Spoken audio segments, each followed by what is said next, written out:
kol kas jaučiu užsivedęs treniruotėj, jaučiu gerai pavarysiu. Labai motyvuoja, kad sporto salė yra labai faina.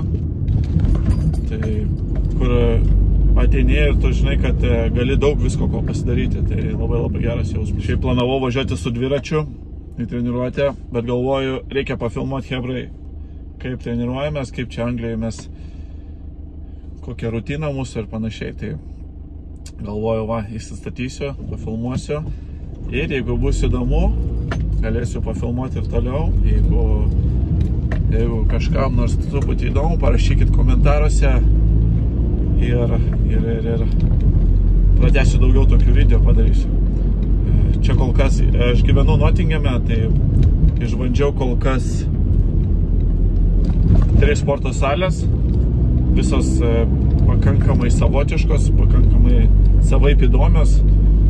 Ir palankiau daugiau tokių old schoolinių, vadinkim, salių, ne komercinių. Labai įdomus membershipo kainos, tai 3 svarai viena treniruotė arba 7,50 vieną savaitę. Ir kai paklausiu, sakau, tai kiek mėnesių arba metams, tai sako, mes tokių nedarom. Tai jie daro tik tai vienai dienai arba savaitę. Labai įdomus pasirinkimas, dar tokio nesu matęs. Jeigu pagalvos, tada mėnesio gaunasi 30 svarų, jeigu tu pilnai išvaikštai. Irgi jokių kontraktų, jokių nieko, tiesiog atėjai, susimokėjai ir sportuoji. Cool.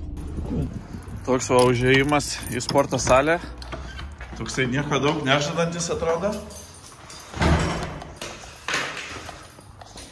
Tiem žmonėm, kuriem reikia labai daug grožio ir panašiai, tai tikriausiai šita vieta nelabai tiktų. Man visą laiką buvo svarbiausia efektas, o ne grožis.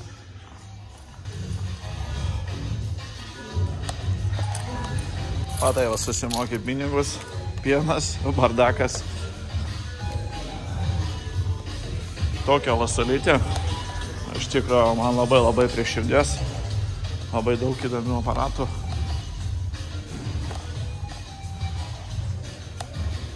Tai čia šita salytė su svoriais, skirta daugiau aparatai.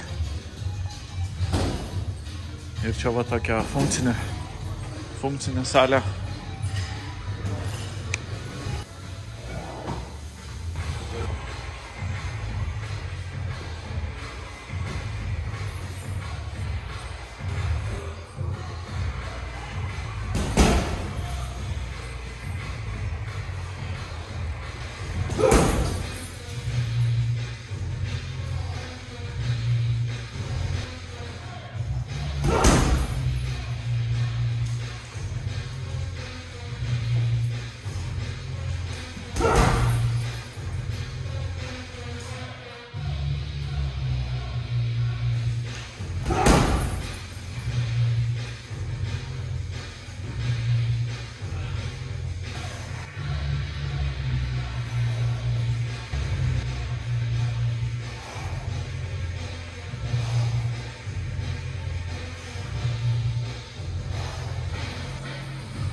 Savo formą tokiu kokius.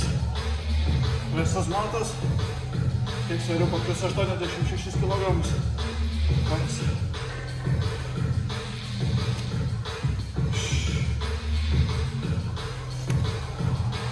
Neblogai, patenkintas.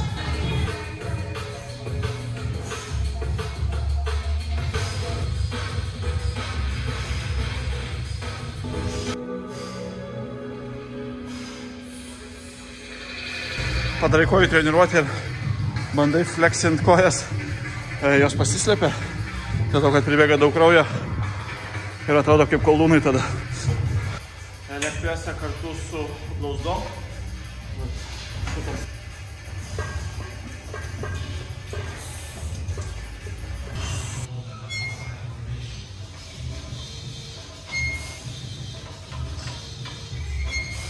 čia galima uždėti daugiau svorio.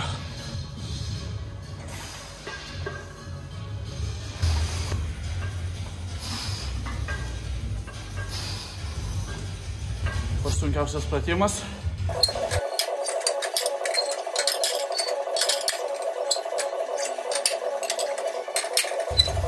Yes, aš tai padariau.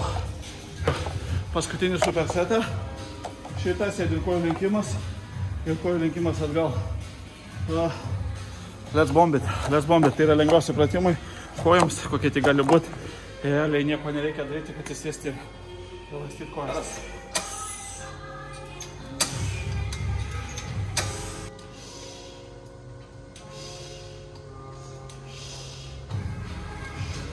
Labai patogu šitas.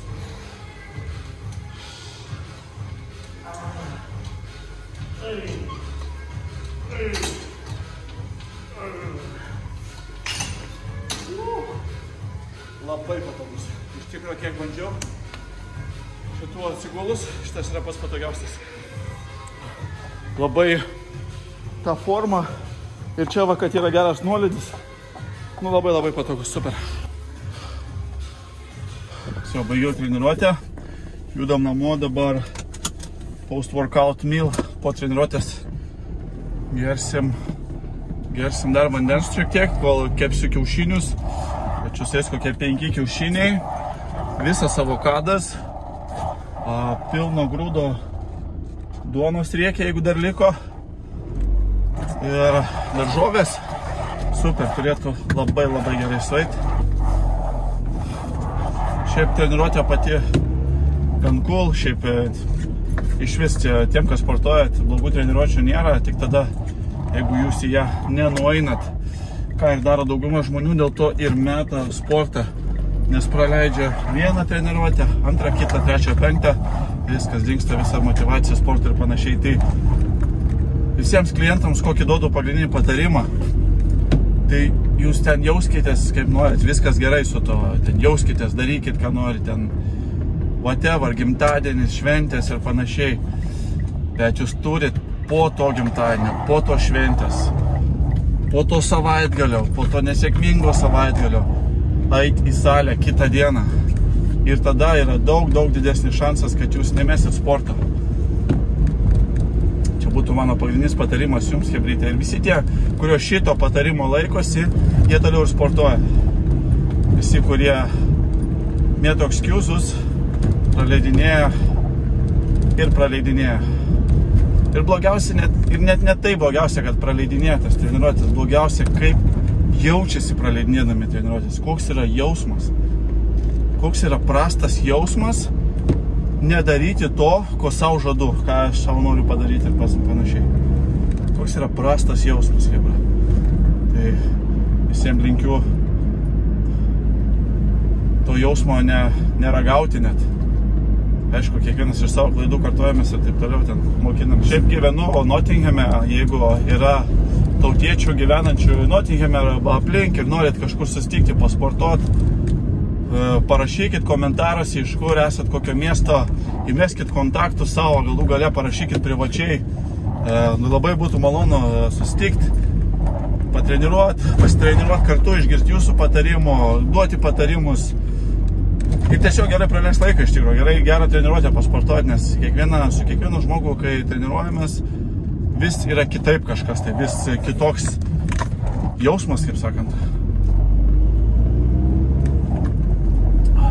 Pradėjau sportuoti pirmus 3 gal metus iš vis, treniruodavausi tik tai su savo draugais, turėjau pagrindinį, tokį gym buddy vadinamą, po to buvo keitinėjus ir panašiai, ir galų gale vis tiek invent, dažniausiai lieki to savo veiklos, jeigu tau jinai tikrai patinka daryti vienas, tu lieki, nes tu nebenori taikytis ten prie kitų tingių, nenoriu, negaliu, nelaikas, ten bla ir panašiai. Tiesiog nenori prie to taikytis ir darai tai vienas ir pripranti vienas tai daryti ir jausmas yra dar geresnis. Kiaušinį nesigavo, turim vištos, daržovę, avokadą, šiek tiek virškinimui papildų. Važiuojam.